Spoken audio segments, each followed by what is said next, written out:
Section 1. You will hear a woman asking for information over the phone. Good afternoon, Plainfield Community Centre. Yes, hi. I'm new in town, and I was curious about the services the community centre has to offer. We offer a variety of recreational activities. What were you interested in particular? Well, everything, I guess. Okay, let's start with kids. I have a teenage son. What activities do you have for teens? Right now, during the school year, we have tutoring sessions for children and teens in all subjects. That would be good. He needs help with algebra. We can certainly help with that. Just have him come by any Wednesday or Saturday afternoon. That's when the tutoring sessions are scheduled. Fantastic! What about sports? Do you have sports activities for teens? We have tennis lessons on Sunday mornings for teens and Sunday afternoon for adults. I don't think my son would like that, but my husband might. For myself, I'd be more interested in yoga. Do you offer yoga classes? We do. Our yoga classes take place on Tuesday and Thursday evenings. We divide it up into several groups. So there's one class for younger children, one for teens, and one for adults. Really? I doubt my husband and son would be interested, but I'd like to sign up for yoga. I also like reading. Do you have any book clubs? We have one just about to start. The first meeting will be next Friday morning. It will focus on early 20th century novels. Too bad it's Friday morning. I think my son would enjoy it, but of course he's in school at that time. Well, actually, that book club is for adults only. We may start one up for teens next summer, but we have nothing for that age group right now. Oh well, I suppose he has enough to keep him busy for now. Now, what about fees? Do these classes and activities cost anything? There's a small charge for non-members for each class. However, they're all free to members. Would you be interested in becoming a member? How much does the membership cost? Not much at all. The yearly fee is $75 for individuals and $225 for families. What do I get with the membership? You get free access to all classes and activities, and you can use our facilities like the tennis court, the exercise room and the meeting room. It's not a bad deal, really. Could you tell me exactly where the centre is located? It's at 107 Elliott Street. Is that Elliott with 2 L's or 1 L? 1 L. E-L-I-O-T. It's right downtown. I think I know where it is. Do you have free parking? Yes. You can park just across the street. There's a garage there. That sounds easy enough. Maybe I'll come in one day next week and sign up for some classes. That would be fine. But don't come on Monday because we're closed that day. We're open Tuesday through Sunday. Oh, thanks for telling me. Maybe I'll stop in on Tuesday then. Can I pay for the classes with a personal cheque? We accept cheques and credit cards. Okay, thank you very much. You've been very helpful. Section 2. You will hear a hike leader giving information about an upcoming hiking trip. Good evening, everyone.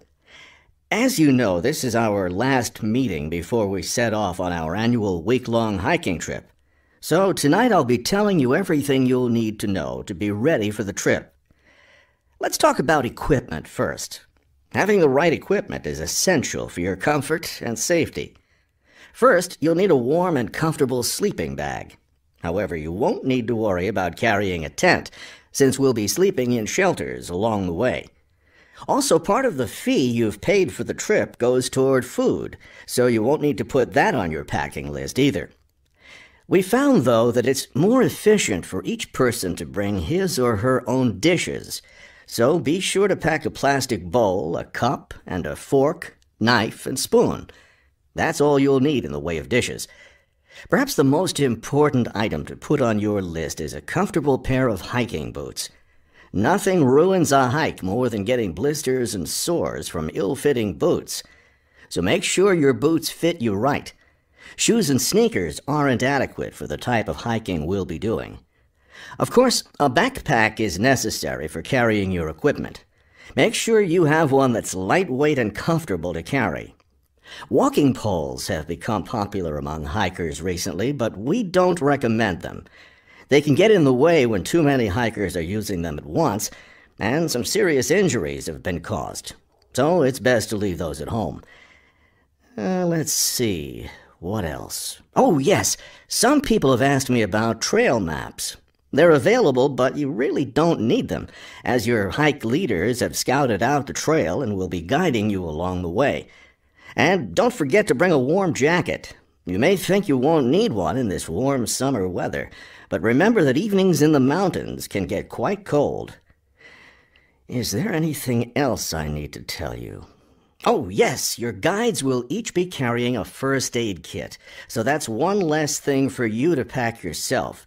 Remember, you'll be carrying your backpack all day, so keep your load light and don't overpack. I know you're all experienced hikers, but it's always worth repeating the rules of the trail since they're so important. These rules are in place for the safety of everyone on the trip. As you know, there'll be a hike leader walking at the head of the line who will show the group the way. At the end of the line will be the rear leader, or sweep. It's important to always stay ahead of this person while we're on the trail. There are several different trails on the mountain where we'll be hiking, and they cross each other at some points. When you come to any intersection of trails, stop and wait for the rest of the group to catch up. This way we can be sure that no one goes off on the wrong trail. Let me emphasize here how important it is to stay on the trail. We'll be climbing through some steep and rocky areas. Don't be tempted to go off on your own and try to climb some rocks. That can be quite dangerous. Also, it's not likely, but it is possible that we'll encounter some large wild animals along the way. The last thing you want to do is try to feed any of them. That will just encourage them to follow us, which could lead to some dangerous situations. One last thing, before we set off hiking each morning, be sure to fill up your water bottle. This is perhaps the most important safety rule. Dehydration can be a serious problem when you're out in the wilderness, so you must always be sure to carry an adequate supply of water with you. I think that covers just about everything. Are there any questions? Section 3. You will hear a conversation between a university student and a faculty advisor about the requirements for the student teaching semester. I'd like to go over with you today some of the requirements for your student teaching, which you'll be undertaking next semester. I'm really looking forward to working in a real classroom and teaching children, but I'm nervous about it too. One of my roles is to provide you with whatever support you may require. One thing that helps me do that is to know what you're doing in the classroom, so I require all my students to keep a journal about their teaching experience. That sounds like a lot of work. Will I have to write in it every day? Yes, if you can. You'll give it to me at the end of each week. Another thing I'll want from you is a few sample lesson plans. I'll let you know ahead of time exactly how I want you to do them. Several of us from the university will be student teaching at the same school. Are we supposed to get together regularly to discuss our work? I'll meet with each student teacher individually, but you aren't required to meet with each other. Of course, you can talk together as much as you want. You will, however, have to observe some of the other teachers in the school, besides the teacher you'll be working with. Then will I get an evaluation from my supervising teacher at the end of the semester? Actually, no. I'll do your evaluation, and I'll base it on several things. One is your required portfolio, which will contain samples of your class activities and your students' work. Another important thing is your term paper. Then there won't be a final exam? No, we don't feel that's necessary for student teaching. I know I have to get an agreement form signed. Since you're my advisor, are you the one to do that?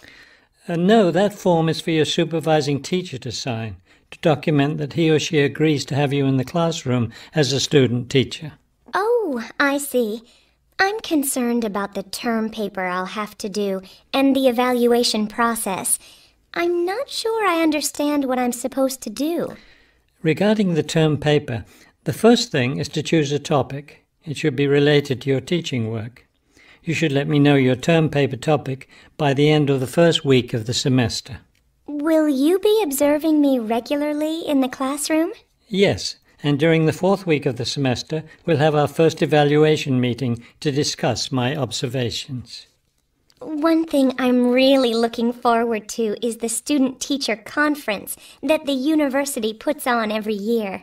I'm glad you're looking forward to it. Of course, everyone in the program is required to attend. The conference takes place, let me check. Yes, the 7th week of the semester. When will I have to turn in my term paper? The term paper is due by the end of the 14th week of the semester. Then during the 15th and final week, we'll get together one last time for a semester review.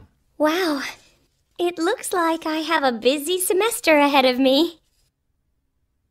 Section 4. You will hear a lecture about customer psychology. An understanding of customer psychology is an invaluable aid for retailers looking for ways to increase sales. Much can be done to the store environment to encourage shoppers to linger longer and spend more money. The first aspect to consider is the physical organisation of the store. Placement of merchandise has a great deal of influence on what customers buy. For example, a common practice among retailers is to place the store's best-selling merchandise near the back of the store.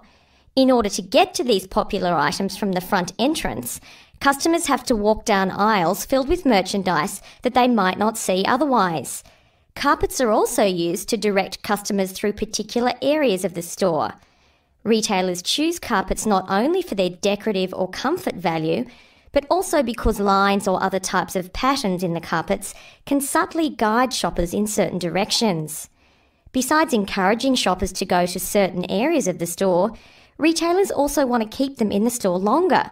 One way to do this is to provide comfortable seating throughout the store, but not too close to the doors. This gives customers a chance to rest and then continue shopping.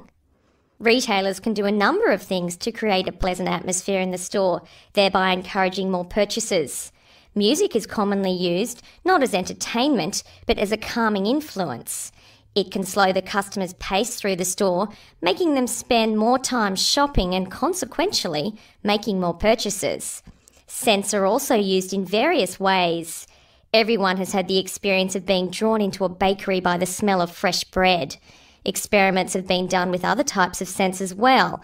For example, the scent of vanilla has been used to increase sales in clothing stores.